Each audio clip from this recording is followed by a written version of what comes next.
Hey guys, I'm Tripp. Welcome to the Health or High Water podcast. I'm your host, producer, and I'm here with a really special guest, Christy. I met her last week. Went to her studio, had a really good time with her. Had almost awesome heart to heart with her, an employee.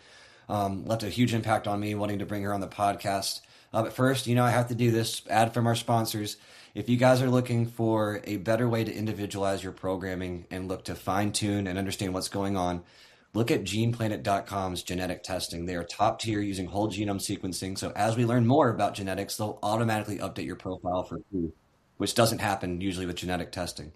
So if you guys are interested, use code APT at checkout for premium test for 30% off your test. That's code APT for 30% off, and I'll even do a free consult for you if you get it the next month.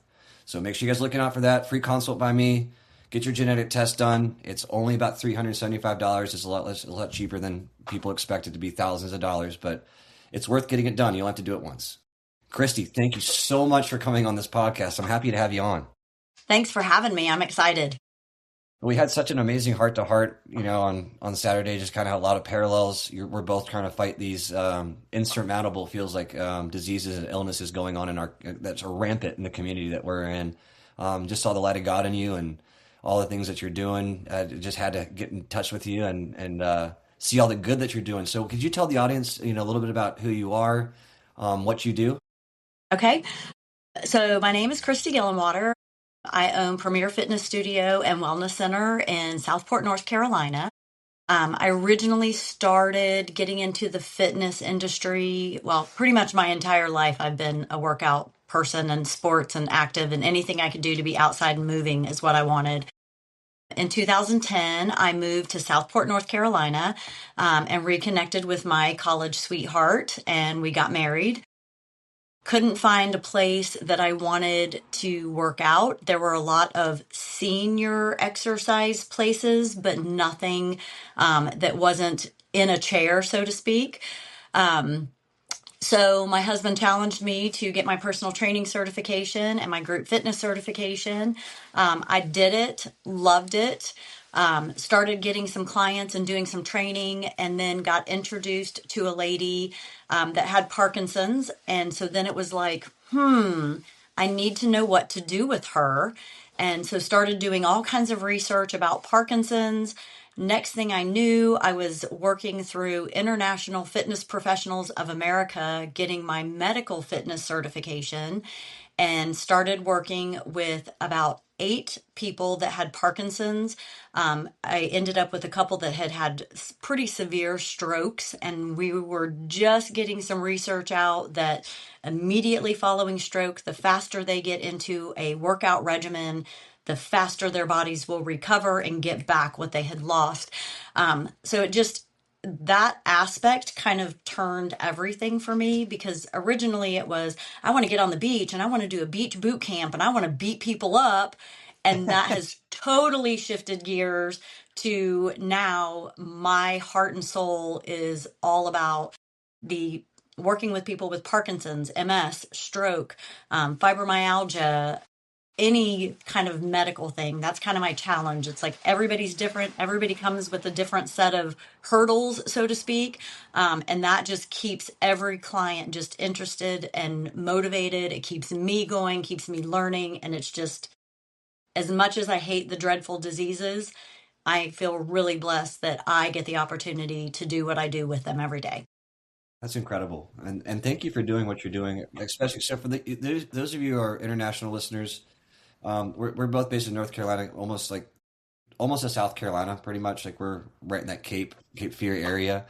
They would qualify where we're at as a medical desert. So Yes. there's not a lot of doctors. There's not a lot of trainers like Christy out there, out doing this work of helping people with extreme conditions that can't really stop. You can just slow them down, really. That being said, there's a lot on all of our plates for this kind of stress, because we're trainers. We take our stress home from our clients. And Yes. someone's, you know what I mean? When someone's going through a hard time, we take it home with us. It's a much different profession than people think it is. We get invited to weddings and those kind of things. It's a lot more of a personal connection with people. So how do you de-stress from all this? Like, do you have like a workout that you do, like reading? What do you do? So there's a lot of things. It's very easy to get wrapped up in taking care of everybody else and kind of leaving yourself on the back burner. I have been very guilty of that at times, and then I hit a point where my body's just like, "You're done," and so those kind of force me back into really kind of, if I don't take care of me, I can't take care of everybody else. So we have a saltwater float spa on our premises that's kind of my getaway from everything. There's no phone, there's no email, there's no text, there's no nothing. So I do that. I love my infrared sauna as well. So I'll get in the sauna and just kind of sweat it all out.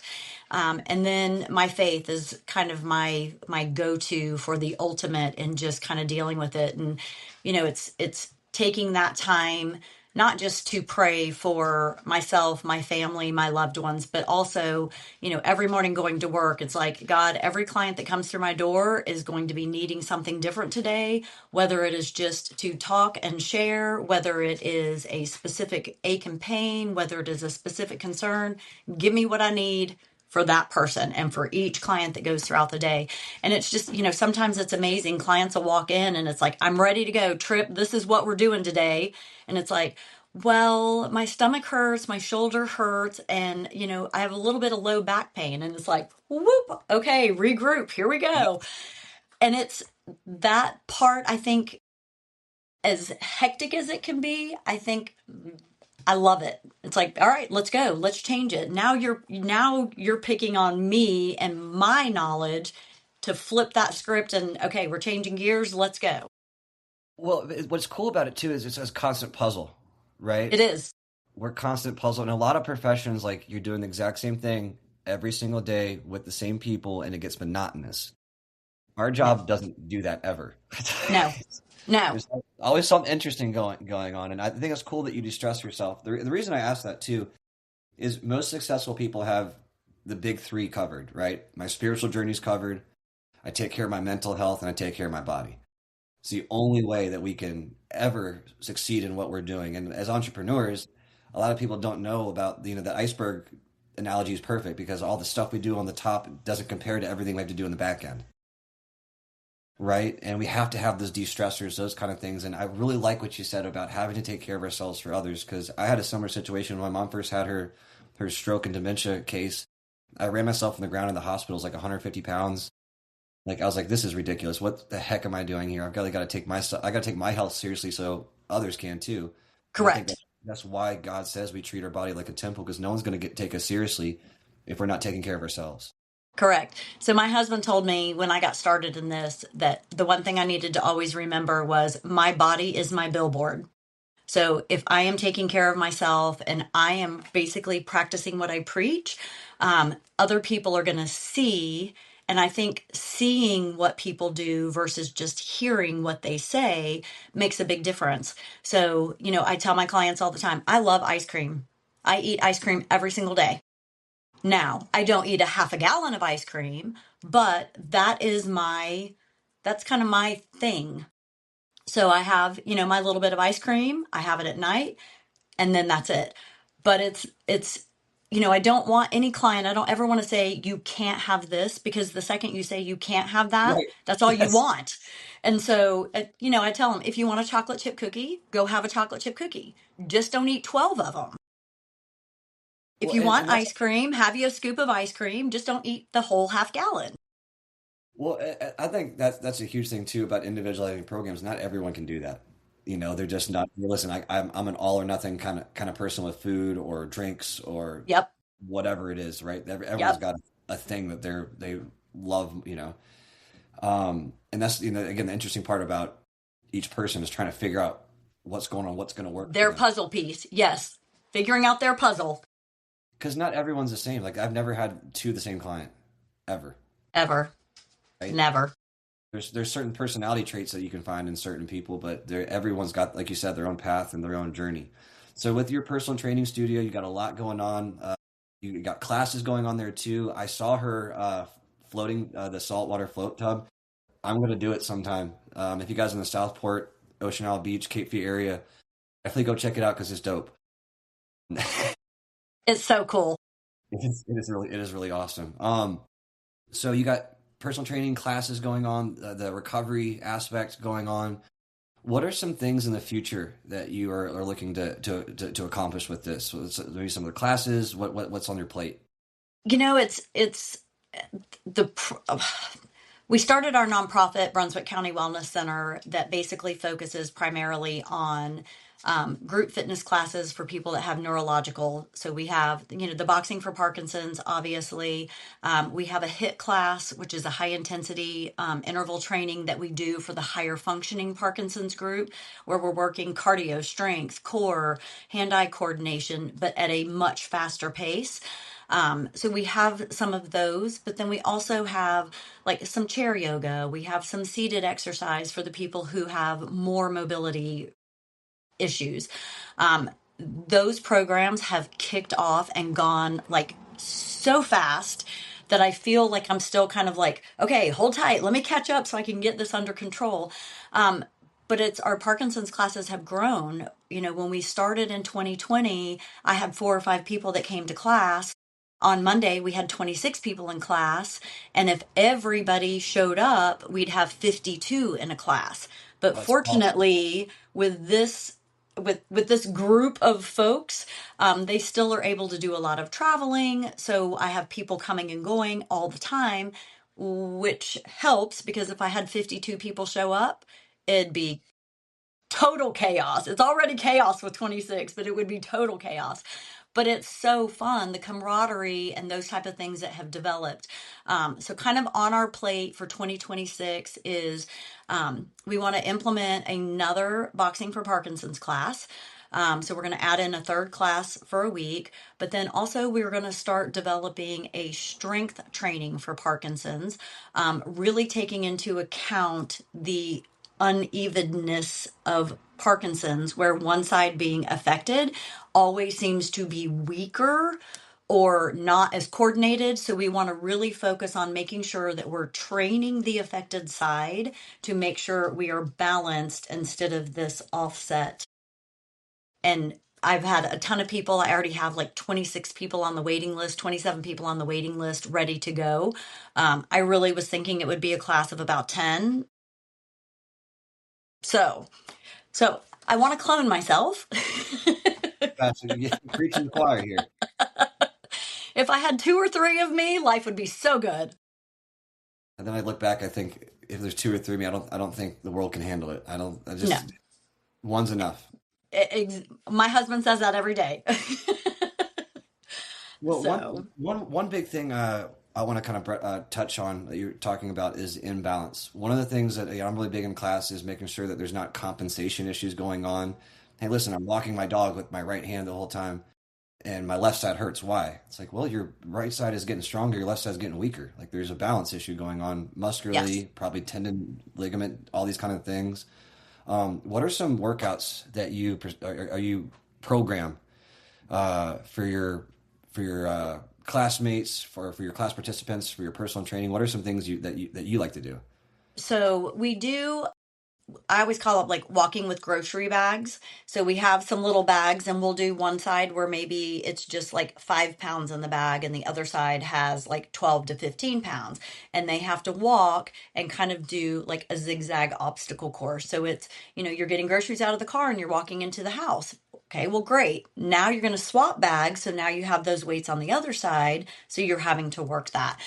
We do in our Parkinson's class, we do some boxing and then we do some stations that work on some specifics. And so we'll do a lot of things where you have to like bounce a basketball or bounce a little ball and you have to do it. So we'll do like 15 seconds with your affected hand, and then we'll do like 30 seconds where you're alternating, and then we'll go back to that 15 seconds. And it's, you all of a sudden hear this grumbling, oh, this is awful, this sucks. And it's like, but it's working. You're bouncing the ball and you're keeping it going. We do a lot of like, we'll get plastic spoons and put ping pong balls in it, and we'll make them like walk through the obstacle course, and then they have to switch hands. I even had one day that I became very mean, is what they said, and I made them put it in their lips, and they had to carry it through the obstacle course holding it in their mouth. Again, that motor control, small muscle movements in the mouth and the tongue so that they could hold it properly. It was funny to watch them because they'd hold it and then they're like, oh, this is so hard. But just making them do different things, really affecting that. So we love doing anything playing with balls. I'll have them sit in a chair and I have a big 10-pound medicine ball and I'll make them pick their feet up and use their feet to push it to a person who's about 10 or 15 foot away. So they have to really give a good push with both feet, not just one.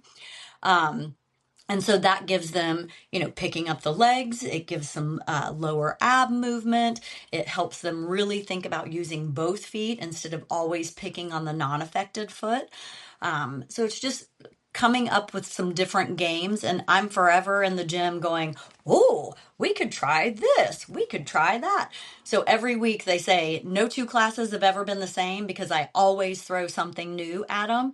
And I think that keeps it interesting for them as well as for me. They know they're coming to box, but they don't know if they're going to be standing on a Bosu while they box, or if they're going to be standing on a yoga block while they're doing it, or if I'm going to make them pick their feet up and kick the bag. So it's always taking it to the next challenge. So it keeps the mind, body, spirit, all of it just kind of guessing at what's to come next. I love it. The constant challenges and stuff that they can accomplish too, even if it's hard, Yes. stuff they can accomplish and build on each single week. And Yes. I want to touch on something too, from, personal trainer to personal trainer. Working with this demographic now, I've been working mostly with like memory care units, assisted Hmm. living, a Hmm. lot of Parkinson's there, a lot of dementia, those kind of things. And what I'm finding that's kind of universal with assisted living, memory care, Parkinson's patients is the emotion that we bring into each session, right? Like our attitude. There's a lot of I don't know if it's the right term. A lot of mirroring, Hmm. mirroring.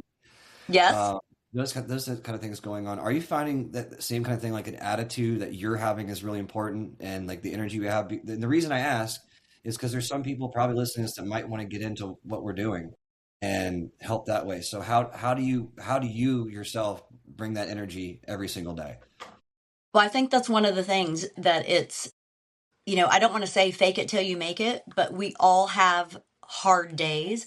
But I find even on the hard days, once I get in and that first client walks through the door, there's something about that just is like, I get the privilege. This person trusts me enough to show up time and time again and pay me to torture them. It's I'm here now. Like we talked earlier, there's some that come in and they're like, I just need to vent. Okay, so we're going to go through the motions, we're going to do some exercises while you're talking, but if today needs to be just a verbal dump, great, we're going to dump, but we're still going to get in some exercise. Then there are ones who walk through the door and they're just like, oh, it's the worst day ever. And I'm like, you have just become my challenge. You will smile before you leave. And I have clients all the time that are like, I walked in the door today, like not wanting to be here, just not interested in doing anything. And when I leave, I like feel like I'm ready to go for the day. And to me, that's probably the biggest thing because with chronic illness, there's a lot of depression that runs with that. And if they can come through my door and in 30 minutes, 45 minutes, an hour, I can help them smile and change their attitude moving into the rest of the day, now they're in a better mood. The people that they're around are in a better mood. So there's some days I go into it and it's just like, oh, life is so hard already. There's so much going on. But it is, I feed off of their energy just as much as they feed off of mine. And, there's days that I struggle and they come through the door. I am so excited to see you. And it's just like, all right, what I'm doing makes a difference. I'm showing up every day. I'm giving 110%, and it does make a difference. It's not just me going through the motions to do it. So it's, I don't know. I'm not sure why God picked me to do this, but I'm loving the ride. It's got its ups and downs for sure. It does. It does. And another point, I hate to bring it up, but being on a podcast, it's try to talk about the stuff that people want to hear and that they're going through. And one thing that none of our profession talks about is us losing people. We Oh, we talked about this a little bit on Saturday, and the hardship of that because like we just said, they become part of our family. Absolutely. You know, they become part of our family, and it's really hard. Maybe telling the audience about like the good that you do outweighing that negative experience because you were there till the end for them. You know what I mean? And Yes. that means so much more than I think the general audience can understand, It, right? I think when, kind of like how you said, when you go into being a personal trainer, like nobody prepares you for that extra. And I think, I've had clients that have been diagnosed with terminal cancer. I have had clients that, have Parkinson's as well as COPD, as well as diabetes, as well as, and it just nobody walks through the door with just Parkinson's. And last year we lost four of our Parkinson's folks. Of course, none of them were to Parkinson's. It was one had a heart attack. We had one commit suicide. We had one that went in for a skin cancer treatment and had a major reaction to the treatment that they gave him. Serious complications for 2 or 3 days, and he succumbed to that. And then the last one actually had like a rare form of cancer, the PSP. And his body, I mean, he went from being diagnosed to 6 months later, like, could not do anything at all. And basically, he told his wife he was done, and they took him off of all his support, and he lasted a couple days. But these, again, these are people who come in, you develop that relationship. I mean, every single one of them, I know their kids' names, I know their grandkids' names. Like you said, you get invited to weddings and graduations, and they come running through the door. Look at my new grandbaby! Look at this baby! And it's so I've watched some of their grandkids over my past 12 years, 11 years doing this. Watch these kids grow up and seen pictures of graduating high school and getting graduation announcements, getting wedding announcements, and it's just losing them, especially kind of pinpointing on the one who committed suicide. I saw him the day before it happened, and we had had a conversation of how much depression was setting in, how much he was struggling to sleep at night. And I just told him, I said, Tim, you got to just hold on. Like, we're going to get through this. We're talking to different doctors, we're reaching out to different professionals to kind of put a village together for support. And he said, okay, I'm trusting you to help me with this. And that was kind of our last conversation. And then the next day, he didn't show up for his training session. And then the next day, I get a phone call from a friend saying, hey, I heard about Tim. And I'm like, I don't know what you're talking about. And that's kind of how it happened. And that to me, that one was probably the biggest punch in the gut, that I really felt like we were making progress. And yet there were bigger, darker demons that were active there. And there's a part of me that's still mad at him. It's like, we weren't done yet. But then there's another part that, you know, I don't live in his head. I don't live in his heart. And I don't, as much as I work with people with Parkinson's, I don't know truly what it feels like to live with Parkinson's. And so I try to just give a little bit of grace and just say, obviously at that moment, he felt like there were no other options. And it breaks my heart that he got to that point. Um, but that just gives me motivation to push a little harder with the ones that I do still have. Well, I think that's that's something that we have to live with is like not necessarily like when we fail, but like when the client or the participant feels lost and those kind of things. And we talked about this. We're puzzle solvers, right? Yes. There's a little bit of a detective in each personal trainer, right? Yes. And sometimes there's a case that goes cold, and those are the ones that eat the cops up, Yep. right? And there's the honest, and I hate saying this, but for every personal trainer out there, these are the ones that make you better. They do.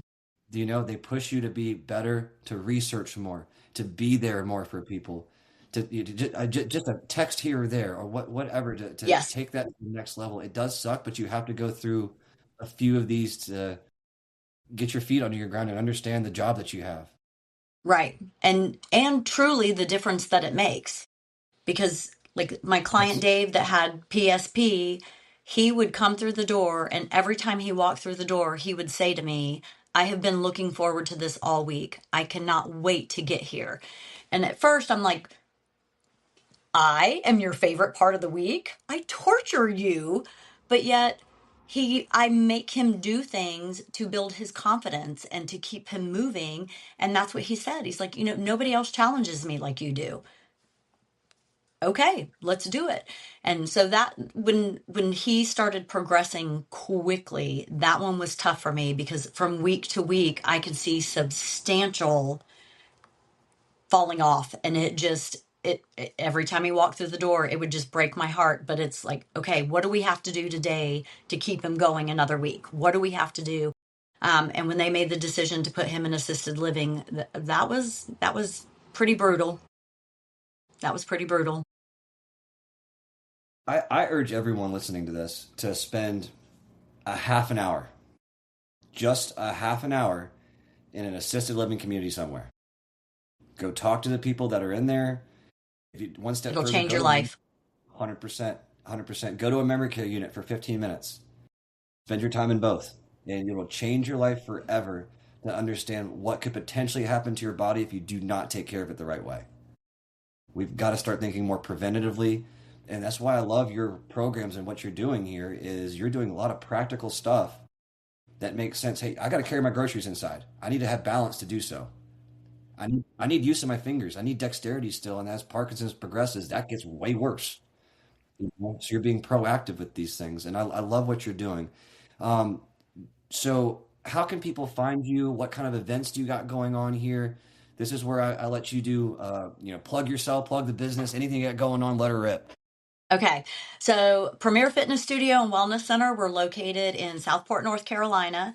Our website is premierfitnessstudio.com. That'll take you to pretty much all of our services and links to the other companies that are within us, which is Brunswick County Wellness Center, our nonprofit, Coastal Float Spa, which is our saltwater float.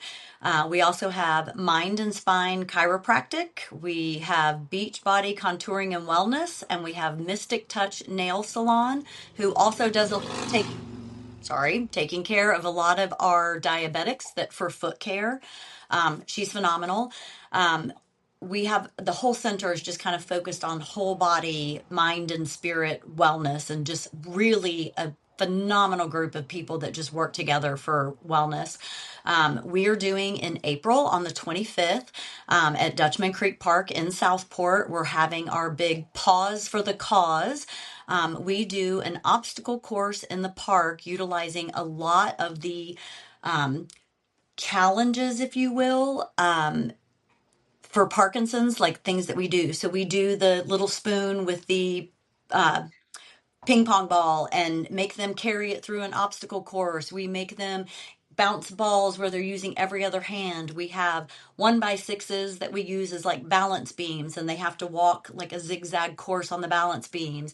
We have big, huge, like muck buckets, and we have little balls, and so they're having to shoot hoops, and so working on that. But they have to shoot one with the good hand, they have to shoot two with the affected hand. So it's just kind of raising awareness within our community and showing people what Parkinson's is about, learning some of the symptoms, learning, that exercise and diet are integral parts of living any kind of quality of life with Parkinson's. And so it's getting the word out, showing people what's out here, showing them what we do. Because I think there's a lot of people who are afraid to walk in the door of a gym. And I always say, we're not a gym. It's we do a lot of exercise type things, but we're not just a gym that you walk into and work out. We are so different. Every person that walks through, we're working on your specific goals, your specific needs, whatever hiccups or issues you come with, we're going to work around those and try to minimize those. So it's like you said, every client is totally different, and they all come, different backgrounds, different confidence levels, different insecurities, different everything. And that truly is what makes it super cool. Well, I appreciate that so much. I mean, that's very well said. Make sure you guys are following Christy on all social media. If you guys are in the area, come out to the event on the 25th. I'm gonna do my best to be. I'm gonna be there to play, actually, do some music. Yes. So I'll be there to play, so you guys can see my average voice. um, It's awesome, by the way. well, thank you, thank you. But we're excited about that. I told Christy I was going to forget this. I forgot to do my second ad here. Real quick, if you guys are looking for a healthy snack for your kids, that's all beef, all beef product. Even the packaging is beef made. Look at Bierski beef sticks. It's all beef. It's got heart, liver, all the good stuff, vitamin A, all the way through C, D, all the vitamins. It's got all the vitamins, as they say. But it's a great alternative for kids' snacks. It's a great alternative for on the go protein. It's all organic based. If you guys are interested in getting your hands on some, go to beerskibeefsticks.com and use code HOHW for 10% off your order. That's HOHW, Health or High Water, for 10% off your order. Well, Christy, thank you so much for coming on the podcast, sharing all these amazing things that you got going on, all the incredible stories. I know some of them are harder to tell, but I do think it's important to get through the nitty gritty and let people know what it's like to be a personal trainer and what we go through every single day. And to understand what that means to hire one of us, right? Hey, listen, Yes. this is a journey, right? And we're more Yes. than just trainers. We're Yes. friends of the family. I want to get that point across. You did such a beautiful job about it. Well, God bless you. God bless your mission, and I can't wait to see what we can accomplish together down the road. You're awesome. Thanks for having me, and I can't wait to see you soon. Sweet. Thank you guys for watching the Health or High Water podcast. Make sure you're liking, subscribing, and sharing it to all your friends, family, even tell your squirrel out in that tree out front. Thank you guys. We'll see you guys next time.